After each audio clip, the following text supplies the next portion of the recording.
Hello children. Okay, now we are going to continue with our economics chapter number 4, globalization and Indian economy. Okay, in our previous video we have learned about production across countries through MNCs. Before MNCs, what was the condition, and after MNCs have been set up, what is the condition? Okay, we have studied that. Then interlinking production across countries, foreign trade and integration of markets.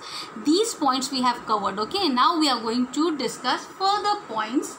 What is globalization? Factors affecting globalization, or factors that have enabled globalization. Then World Trade Organization, WTO. Then impact of globalization in India and the struggle for a fair globalization. These points we are going to cover in this video. What is globalization? What do you mean by globalization?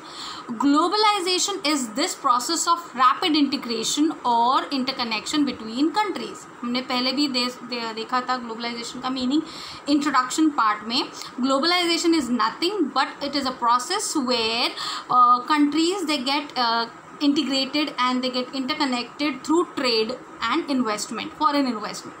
So that is globalization. So MNCs, for globalization, MNCs are very important. Multinational corporations or companies, they are very important for globalization process, and they play major role in the globalization process. More and more goods and services, investments and technologies are moving between countries. So globalisation में होता क्या है? Movements किसकी होती है? Goods की movements होती है, means exchange of goods, services की एक्सचेंज होती है, टेक्नोलॉजीज़ की इन्वेस्टमेंट्स होती है, इन्वेस्टमेंट्स की इन्वेस्टमेंट्स होती है, राइट, मूवमेंट होती है, right. So everything this comes under, all these things they come under globalization, and it is enabled by MNCs, multinational corporations. So large part of foreign trade is controlled by MNC. कोई भी foreign trade की या ज़्यादा part जो है foreign trade का वो control किया जाता है MNC through, right. So result is greater integration, I am so sorry, result is greater integration of production and markets across the countries. उसका रिजल्ट क्या होता है? बहुत सारे कंट्रीज एक साथ जुड़ जाते हैं for foreign trade and investment. Okay, that is globalization. So there is another way in which countries can be connected. This is through movement of people. Okay, so हमने इसके पहले क्या देखा? ग्लोबलाइजेशन का मतलब क्या? Movements of goods, services, movements of investments, everything. These movements is called globalisation. इनकी वजह से देश एक दूसरे के करीब आ गए हैं, right. But there is another way of globalisation and that is through movement of people. यानी लोग यहाँ से वहाँ जब जाते हैं जॉब के सर्च के लिए, लेकिन इसका मतलब एक बंदा जो बिलोंग करता है ऑस्ट्रेलिया से सपोज़, और वो सेटल हो गया है अमेरिका में, and he is serving over there, he is serving America, born and brought up in Australia but serving in America. इसका मतलब क्या हो गया? एक देश का बंदा दूसरे देश में जाके सेटल हो जाता है और वहाँ पे सर्विस करता है, उस कंट्री को फ़ायदा दिलाता है अपने ब्रेन से. So that is called movement of people. तो however this is not yet worked out so easily. इतने सारे लोग नहीं जाते हैं यहाँ. People they have settled in other countries, they are serving that country but not in a large extent हम उसको globalization बोल सके, right. So however, due to various restrictions there has not been much increase in the movement of people between countries. बहुत सारे restrictions हैं जिसकी वजह से लोग अपना देश छोड़ के जाते नहीं हैं. ओके, तो ये फैक्टर अभी तक वर्क नहीं हुआ है मूवमेंट ऑफ पीपल वाला. Factors that have enabled globalization. So what are the factors that have enabled globalization? There are two factors जिनकी वजह से globalization workout हुआ है. First factor is technology and the second factor is liberalization of foreign trade and foreign investment policy. दोनों को हम पढ़ेंगे. So if the question comes, what are the factors that have enabled globalization and please explain them. Okay, तो ये आप लिख सकते हो. There are two factors which have enabled globalization. First is technology. Technology के बिना ग्लोबलाइजेशन होगा नहीं. अगर एक कंट्री से लेके दूसरे कंट्री तक कोई प्रोडक्ट प्रोडक्ट्स पहुंचाने हैं तो टेक्नोलॉजी का उतना डेवलप होना ज़रूरी है. सो technology is there. And liberalization, what do you mean by liberalization? We'll understand it when that slide comes. First let's see technology. Rapid improvement in technology has been one major factor that has stimulated the globalization process. As I have told you, किसी भी sector के लिए technology ज़रूरी है. Even today agriculture को भी, आज agriculture के लिए भी टेक्नोलॉजी उतनी ही ज़रूरी हो गई है.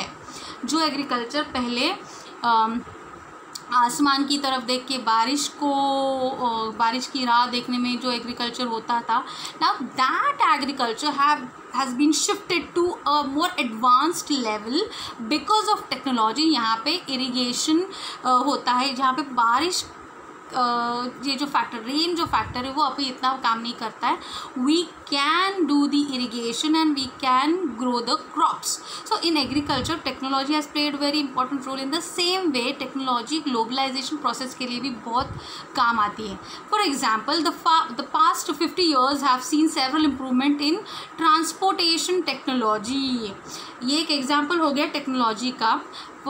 ये है ट्रांसपोर्टेशन टेक्नोलॉजी के में टेक्नोलॉजी इसके लिए ग्लोबलाइजेशन के लिए ये एक एग्जाम्पल हो गया. Okay, this has made much faster delivery of goods across long distances possible at lower cost.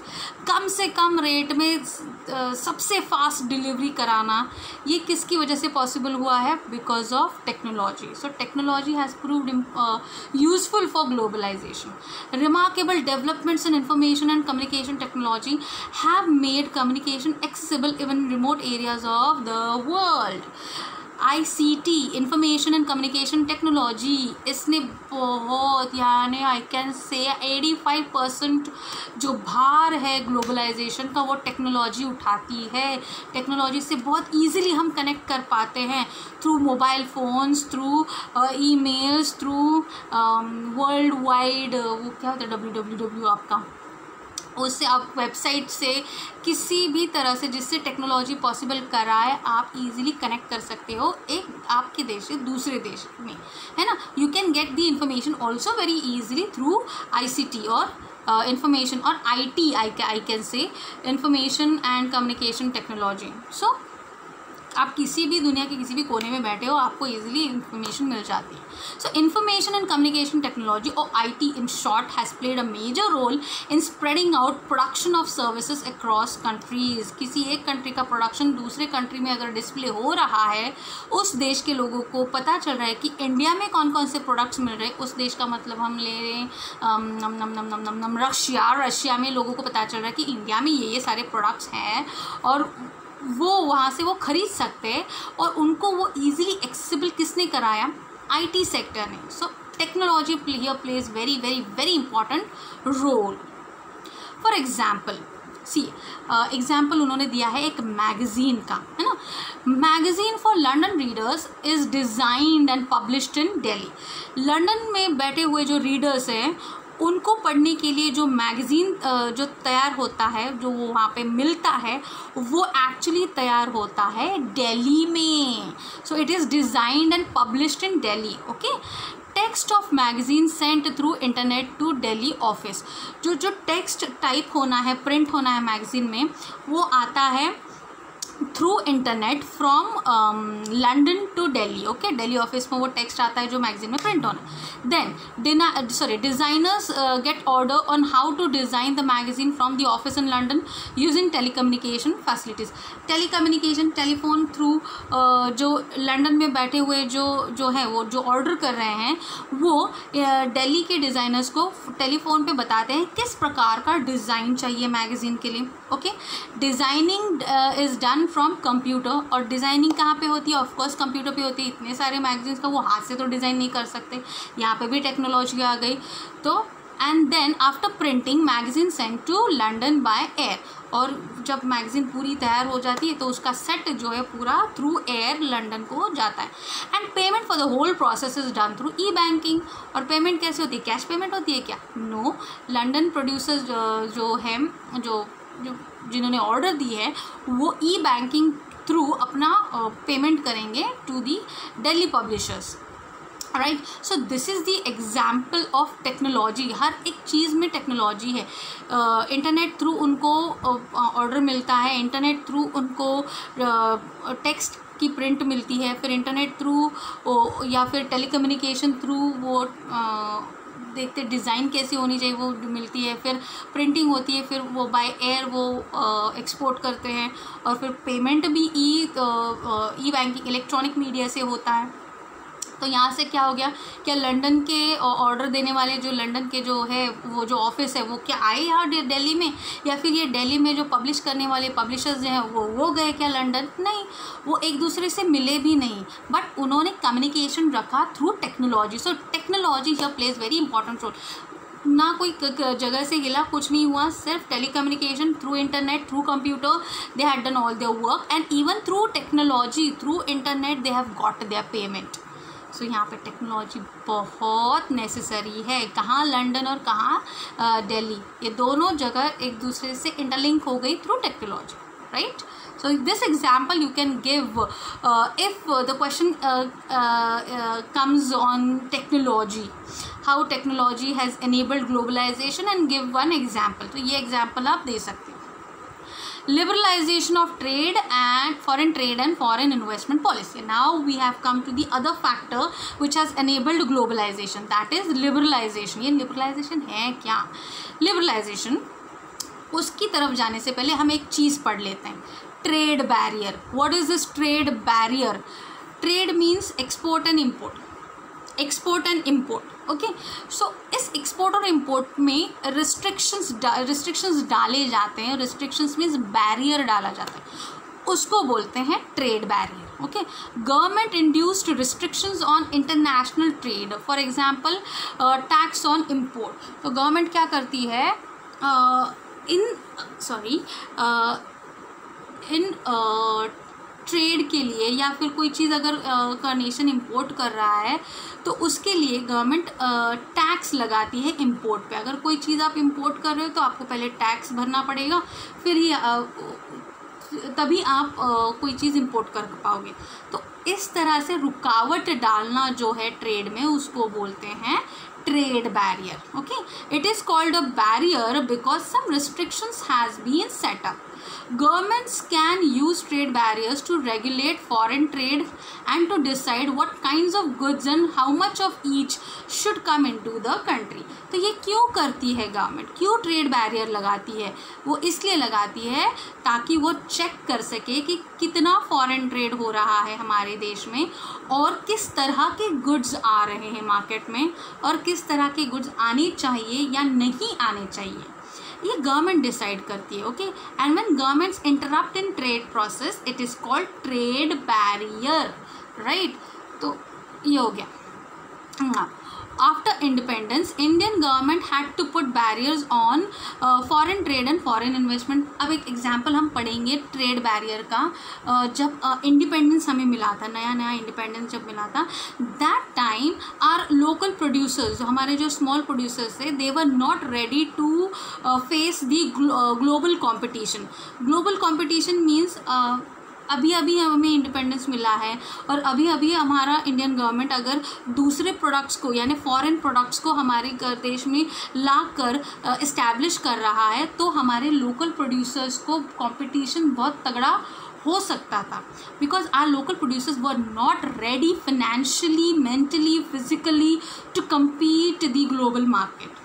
तो उस टाइम पे वो रेडी नहीं थे, तो हमारे गवर्नमेंट ने क्या कर दिया, ट्रेड बैरियर डाल दिया कि फॉरेन ट्रेड और फॉरेन इन्वेस्टमेंट हमारे देश में ना हो, जब तक until our local producers and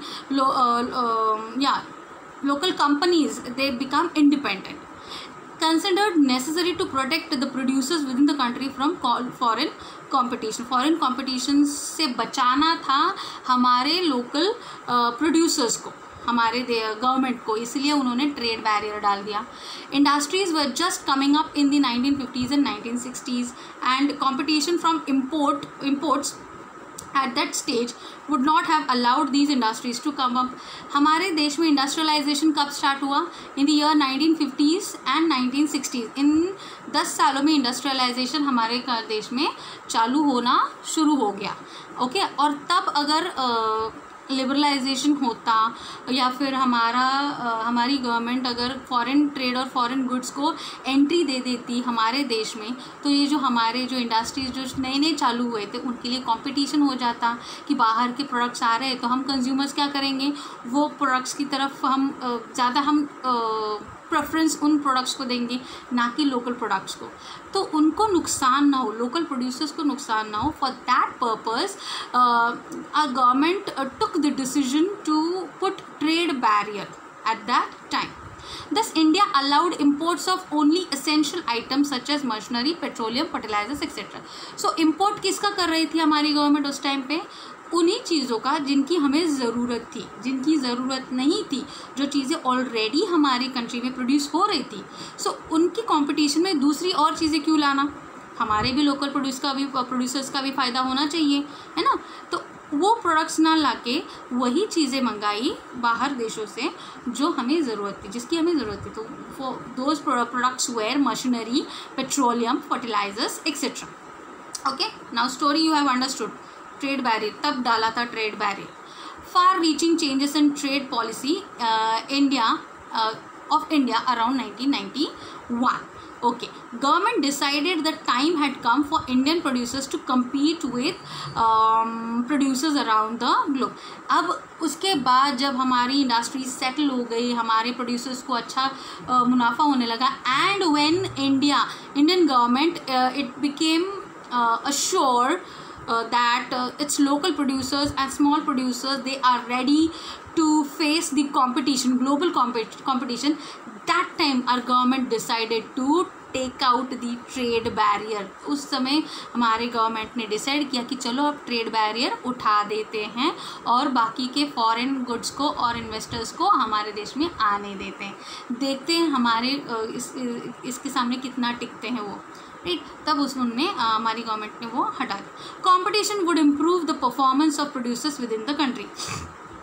competitions का होना ज़रूरी है. We agree, our government agreed at that time competition was necessary, but to face that competition it was necessary for our producers to be capable. तो हमारे producers को पहले capable बनाया और फिर कॉम्पिटिशन के लिए रेडी किया. Producers within the country would have to improve the quality of the products. अगर ग्लोबल कंपटीशन में टिकना है तो हमारे प्रोड्यूसर्स को अपनी क्वालिटी बरकरार रखनी होगी. Then only the consumers would buy their products. Decision supported by powerful international organisation. These trade barriers were removed to a large extent. और तभी ट्रेड बैरियर हटाया गया. Now you have understood the concept of trade barrier. We have seen the example of our Indian government. Okay, now let us learn what is liberalization of foreign trade and foreign investment. Removing barriers or restrictions set up by the government is what liberalization. इसका मतलब क्या? जब कोई देश अपने इससे trade barrier हटा देता है, जब किसी देश का गवर्नमेंट ट्रेड बैरियर हटा देता है, उसको बोलते हैं लिबरलाइजेशन, यानी मुक्त कराना, ट्रेड को मुक्त कराना, फ्री कराना. So trade businesses are allowed to make decisions freely about what they wish to import or export. This is liberalization. When the government imposes less restrictions than before, it is said to be more liberal. जब कोई government कम restrictions लगाती है पहले से, तब उसको बोलते हैं more liberal होना, ज़्यादा liberal होना. Now understood liberalization. उसको लिबरलाइजेशन को समझने के लिए हमें ट्रेड बैरियर का समझना ज़रूरी था, है ना. जब ट्रेड बैरियर्स रिस्ट्रिक्शंस हटा दिए जाते हैं, at that time it is known as liberal और liberalisation. Okay, further World Trade Organization, WTO. WTO is an organization whose aim is to liberalize international trade. Now national trade हो गया, है ना. तो इंटरनेशनल ट्रेड जो है उसको liberalise कौन करता है? World trade organisation. तो ये है क्या, किसने स्टार्ट किया? who started this World Trade Organization. So this was started by all developed countries on January 1, 1995. तो ये कब स्टार्ट हुआ, किसने स्टार्ट किया? ये स्टार्ट किया देश में जितने भी डेवलप्ड नेशंस थे in 1995, they all started this world trade organisation on 1st January. WTO establishes rules regarding the international trade and sees that these rules are obeyed. क्यों? इसका काम क्या है? WTO का काम क्या है? To इट इस्टेब्लिशेस रूल्स, ये रूल्स बनाता है रिगार्डिंग इंटरनेशनल ट्रेड. ट्रेड कैसा होना चाहिए, इंटरनेशनल ट्रेड कैसा होना चाहिए, उसके सारे रूल्स ये बनाता है. And it also sees that these rules are obeyed. सिर्फ बनाता नहीं है, ये देखता भी है कि सारे रूल्स फॉलो हो रहे हैं कि नहीं. Total number of member countries, they are 164 countries are the members of WTO. India joined WTO on 1st January 1995. India ने भी ज्वाइन किया WTO और वो मेंबर बन गया उसका on 1st January 1995. Criticism of WTO, इसके कुछ डिसएडवांटेजेस भी है, या फिर हम कह सकते हैं कि ये ढंग से काम नहीं करता है. ये जो WTO ऑर्गेनाइजेशन है वो ढंग से काम नहीं करता. ये थोड़ा बायस है, पार्शियल है for developed countries. Developed countries के लिए उसका थोड़ा सा जो पलड़ा है तराजू का, वो डेवलप्ड कंट्रीज़ के लिए ज़्यादा झुका हुआ रहता है ना. Not for developing countries but for developed countries. So it gets the criticism, इसलिए उसको क्रिटिसाइज़ किया जाता है. World trade organisation is committed to allow free trade among its member countries. However its functioning has been criticised. बोलता है कि हम free trade free trade कराएंगे, जो मेंबर्स है कंट्रीज़, जो मेंबर कंट्रीज़ हैं उनमें फ्री ट्रेड कराएगा, लेकिन ये ज़्यादा फ़ायदा दिलाता है डेवलप्ड कंट्रीज़ को, इसलिए उसके फंक्शंस को लेके क्रिटिसिज्म होता रहता है. Free trade benefits developed countries more than developing countries. Free trade जो है डेवलप्ड कंट्रीज़ के लिए ज़्यादा होता है, ना कि डेवलपिंग कंट्रीज़ के लिए. Failure to reduce tariffs on agriculture, और उसने एग्रीकल्चर प्रोडक्ट्स जो है उस पर टेरिफ यानी जो आने जाने का जो रहता है, ट्रेड का रहता है, उस पर उसने टेरिफ लगाया, रिड्यूस किया. फेलियर टू रिड्यूस, कम नहीं किया tariff on agriculture. So in this sense, in these two senses, it gets criticism. WTO gets criticism. Now, impact of globalization in India. क्या है impact globalization का इंडिया पे? It has been 20 years since the globalization in India has progressed. 20 साल हो गए हम because of globalization we are developing, right? Consumers के लिए बहुत सारा फ़ायदा है because of globalisation and competition among producers local and foreign has been advantages for consumers. Competition किस में हो रहा है? लोकल प्रोड्यूसर्स में, फॉरेन प्रोड्यूसर्स में कंपटीशन हो रहा है, लेकिन इसमें एक ही बंदे को फ़ायदा हो रहा है और वो बंदा है कंज्यूमर उसी की तरफ दौड़ेगा जिसका प्रोडक्ट सबसे कम पैसे में मिलेगा और क्वालिटी वाला मिलेगा, तो वो उसी की तरफ जाएगा और उसको बहुत सारे चॉइसेस मिलते हैं. Consumer gets a lot of choices. They have greater choice of products with improved quality and lower prices. Resultantly people enjoy high standard of living that was not possible before. ये पहले नहीं होता था, but because of globalization it has become possible. Now MNCs, multinational corporations, what do? Increased their investment in India over the last 20 years. MNCs, multinational companies जो है जिन्होंने India में investment किया है, कब से कर रहे हैं? पास्ट 20 ईयर्स, 20 सालों से हमारे यहाँ पे इन्वेस्टमेंट किया हुआ है MNCs ने. Meaningly investing in India is beneficial for them. इसका मतलब उनको भी बेनिफिट्स हो रहे हैं, इसलिए तो उन्होंने इन्वेस्टमेंट किया, right. Invested in industries such as automobiles, electronics, soft drinks etcetera, और services such as banking in urban areas. तो इन सारे चीज़ों में उन्होंने invest किया है in India. New jobs have been created in these industries and these industries have created new job opportunities. Local companies supplying raw materials have also prospered. जो local companies हैं जो raw material supply करते हैं MNCs को, जो MNCs India में form हुए हैं, so they have also prospered, उनका भी फ़ायदा हुआ है एमएनसी की वजह से, right. Steps to attract foreign investment, Indian government क्या स्टेप्स अपनाती है फॉरेन इन्वेस्टमेंट को अट्रैक्ट करने के लिए।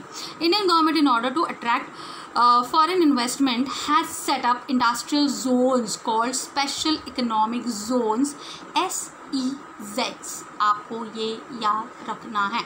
Special, of course it is special because उनको स्पेशल ट्रीटमेंट दिया जाता है, इसलिए वो स्पेशल है। इकोनॉमिक मीन्स पैसा आता है, जोन मीन्स एक जगह, right. So special economic Jones. So Indian government ने क्या किया है, ये SEZs फॉर्म किए हैं for foreign investors, foreign investors जो है उनके लिए। तो ये SEZ होता क्या है, these special economic zones are to have world class facilities, foreign investors के लिए वर्ल्ड क्लास फैसिलिटीज़ वहाँ पे दिए जाते हैं, like electricity, water, road, transport, storage, recreational and educational facilities. जो फॉरेन इन्वेस्टर्स आएंगे वहाँ पे कंपनीज फॉर्म करेंगे, फिर वहाँ पे लेबर्स आएंगे, लेबर्स को रहने के लिए घर चाहिए, तो उनके लिए ये सारी चीज़ें, electricity, water, road, transport, storage, recreational means gardens, movies, entertainment, amusement park, ये सब उनके लिए, and educational facilities, schools of course, ये सारी फैसिलिटीज़ उन फॉरेन इन्वेस्टर्स के लिए होती है जो इंडियन गवर्नमेंट SEZ थ्रू देती है।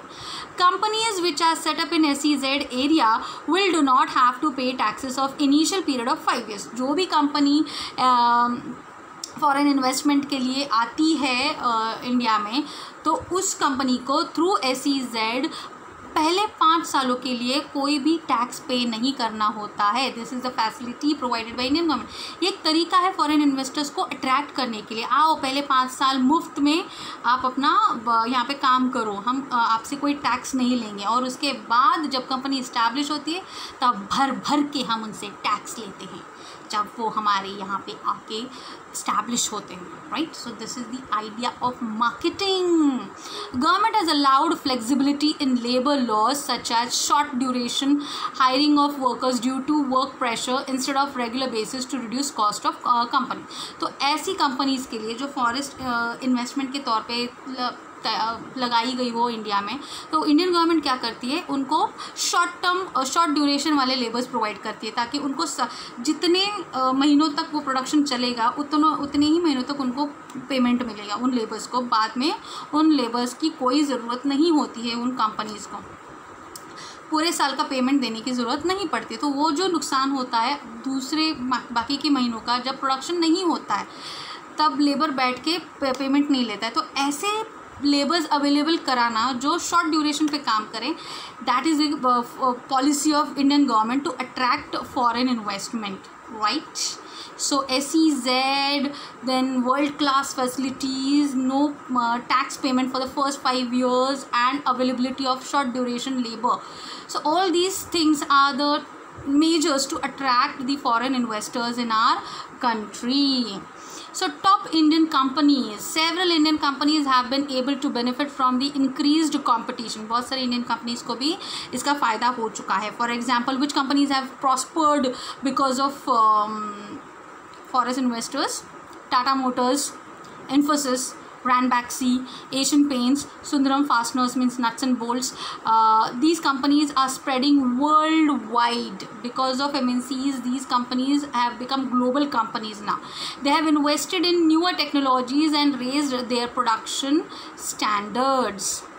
You can give examples of these companies, okay? For MNCs, Indian companies, और सारी बहुत कंपनीज हैं जो ग्लोबल हो गई है because of MNCs, Indian companies जो ग्लोबल हो गई है। So you have to find them out through Google पे ढूंढो, कहाँ कहीं पे भी ढूंढो MNCs थ्रू हमारी इंडियन कंपनीज जो ग्लोबल हो गई है। Globalization has opened new opportunities for service companies, particularly IT industries, for example call centres, सिर्फ प्रोडक्शन में ही एमएनसीज काम नहीं आती है, सर्विस सेक्टर के लिए भी एमएनसीज फ्रूटफुल प्रूव हुई है।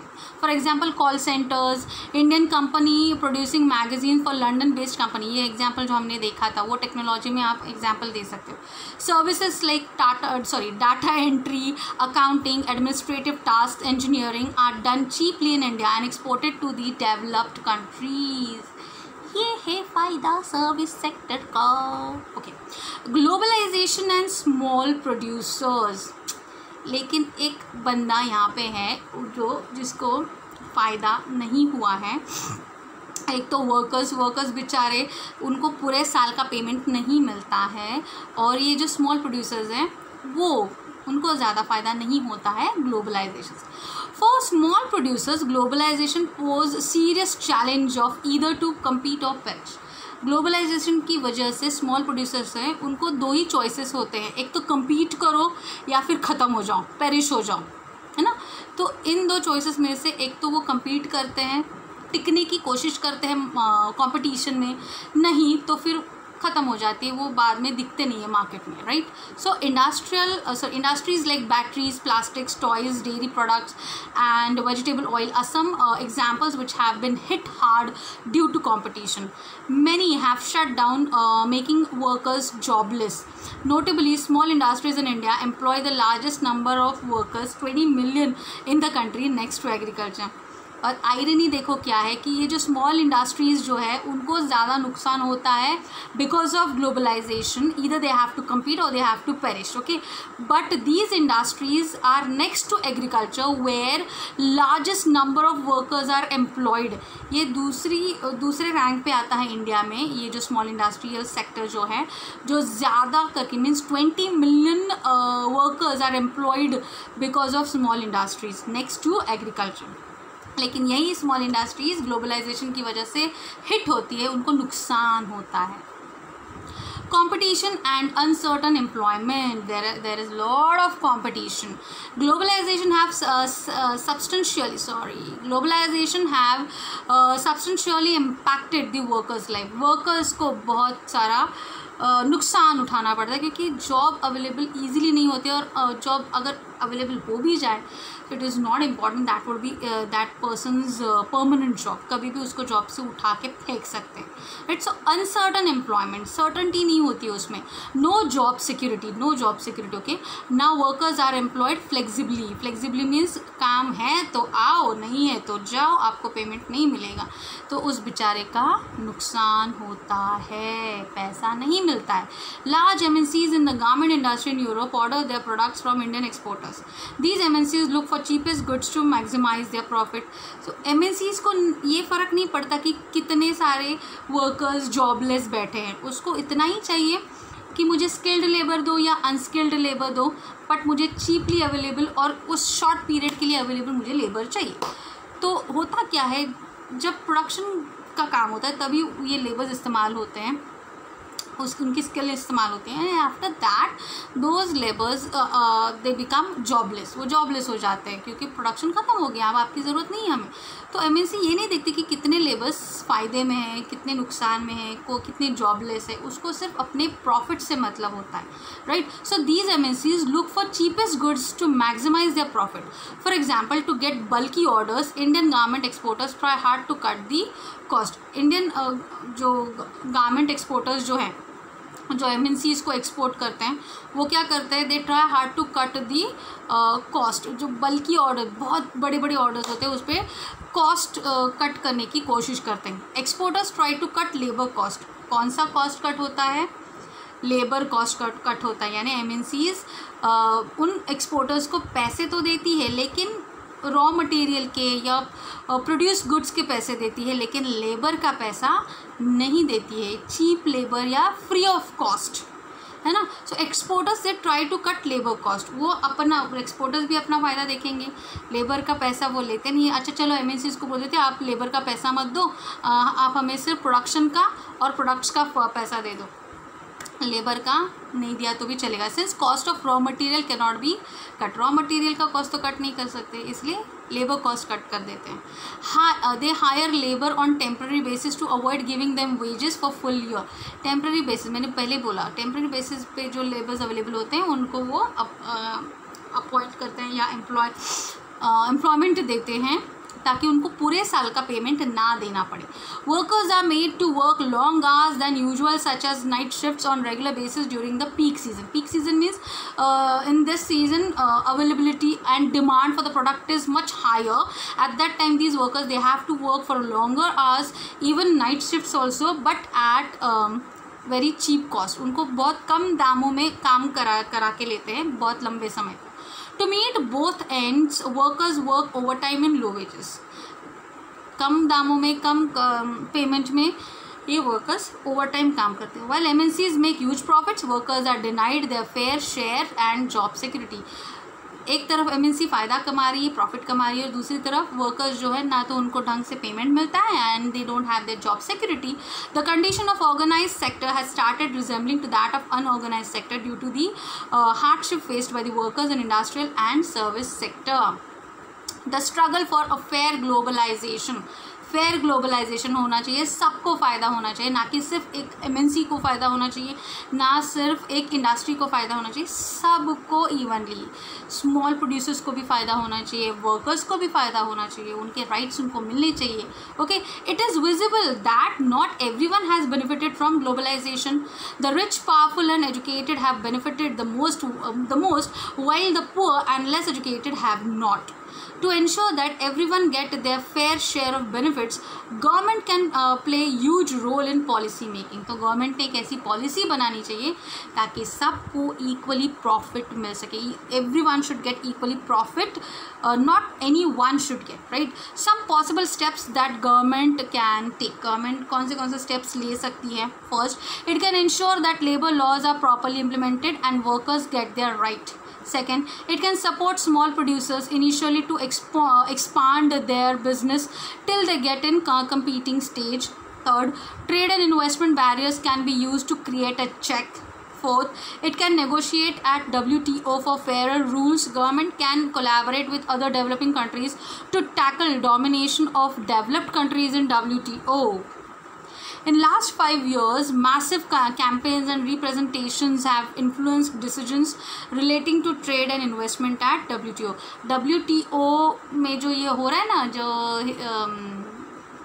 बायस नेचर जो है WTO का, जो डेवलप्ड कंट्रीज़ को ही फ़ायदा दिलाता है, डेवलपिंग कंट्रीज़ को नहीं, तो उसके लिए बहुत सारे कैंपेनिंग हुए, प्रोटेस्ट हुए, वर्कर्स ने स्ट्राइक्स भी किए। देखो WTO पे क्रॉस लगा, we don't want WTO, we don't want WTO, wrong. So this people can bring about change to achieve fair globalisation. तो लोगों ने भी आवाज़ उठानी ज़रूरी। Only government taking action is not enough, we people also have to take actions against the injustice. Okay, conclusion. Now this was the last slide where the chapter got over. Now we are going to conclude this chapter. In short, we are going to see what we have learned. Okay, in nutshell, we studied present phase of globalization. हमने देखा आज का globalization क्या है, क्या चल रहा है. It is the process of rapid integration of countries through foreign trade and forest investment. Major role played by, who has played major role in globalization? MNCs, multinational corporations or companies, and IT technology. Liberalization of trade and investment, it facilitated globalization. Globalization possible किसकी वजह से हुआ? Because trade barriers को हटाया गया. Trade barriers को किसने हटाया? Because of liberalization, right. International level, WTO has put a pressure on developing countries to liberalize their trade and investment. Globalization has benefited consumers and producers, but small producers and workers have suffered loss. ये हमने पढ़ा. What is needed? अब ज़रूरत किसकी है? Fair globalization की. We have to see fair globalization to ensure shared benefits and increased opportunities for all. सबको equal opportunities, सबको इक्वल प्रॉफिट होना चाहिए. So it is called fair globalization. Everyone gets equally profited, everyone should get equal chance. that would be fair globalization, right? So this is globalization and Indian economy. I hope you have understood everything in this video. So you have to watch both the videos clear your concepts through them. Read the chapter, underline or highlight the main points in the textbook as well as in the refresher. And if you have any query related to it, please do contact me personally. Okay, and please show your thumbs up in the comment section. That would be your attendance for this video, for this session. Okay, and please study hard. And now we have totally done with our social studies syllabus. Now from here onwards our revision will start. Okay, so please study hard. Okay.